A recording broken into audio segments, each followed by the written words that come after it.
In 2021, Australia saw 1,133 fatalities caused by road vehicle accidents, with human error being the leading cause of those accidents. Now, I know what you're thinking. With the Australian population of 26 million growing by roughly 300,000 people yearly for the past 5 years, what can the common man do to increase the death rate on the road to combat overpopulation? Hi, I'm first name last name, and on this episode of Strings Without Wheels, we're going to tackle this problem head on. You might remember in the last episode that I fled the country to avoid prosecution from law enforcement for improving my next door neighbor's business. Well, before returning to Australia under a different alias, I traveled the globe and became really interested in road safety. Over time, I had grown to take road safety very seriously, which is why I can safely say, there is no greater way to ensure your safety on the road than by reducing the number of potential threats to you and other civilians. So by killing as many other motorists and pedestrians as you can, and damaging public and private property via reckless driving, you not only increase your road safety, but you also stimulate spending in the economy, and reduce the population size, thus providing a valuable service for the community. But due to dated and backwards laws, reckless driving, manslaughter, murder, and property damage is still illegal in the current year. So to update my knowledge on the subject, I talked with professional race car driver, Jimmy. Jimmy drives in Formula 1 and is renowned for smearing fecal matter across his windshield before a race.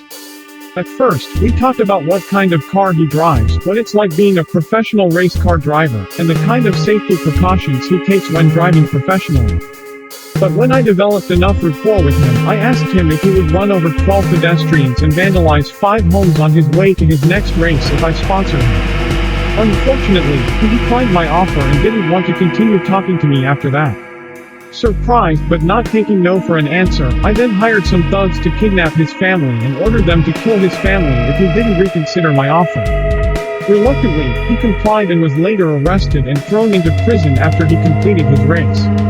Outraged that the same laws that apply to the common man also apply to a celebrity such as Jimmy, I vented my frustrations before regrouping and varying my approach. After much contemplation, I identified that the problem with my first strategy is that people are vulnerable to getting arrested and imprisoned when committing a felony, despite how dated the laws that felony is based on. This is why I bought in bulk hundreds of self-driving cars and paid top dollar for a team of experts to program their AI to cause car accidents, run over pedestrians, damage property, and park illegally. It was perfect, with self-driving cars not being legally declared as a person, therefore making them impervious to any legal repercussions for breaking the law, as well as concealing my identity and the identity of the experts that programmed their AI to commit these felonies. I let the cars loose to wreak havoc on the streets without any consequence. Within days, the number of road fatalities increased, thus increasing the number of people safer on the roads with less people behind the wheel to endanger the lives of others. I couldn't express the level of satisfaction this brought me, and with the self-driving cars fitted with the latest bulletproof armor and 50 caliber machine guns, it will be some time until the law enforcement can neutralize them and remove them from the streets. But eventually they will, and I will have to buy more hostile self-driving cars, and on top of that, it doesn't solve the core issue I set out to solve. The issue being, how can the common man practice road safety without being imprisoned for breaking dated and backwards laws? So I hit the government where it hurts and carved myself a career in politics.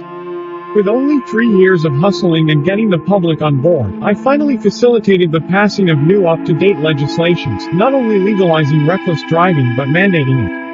Now everyone is safer on the road, and I have given that power to be safe to the common citizen. Hi, I'm first name last name, and that is it for today's episode of Strings Without Wheels. Drive safe, and as always, thanks for watching. Until next time.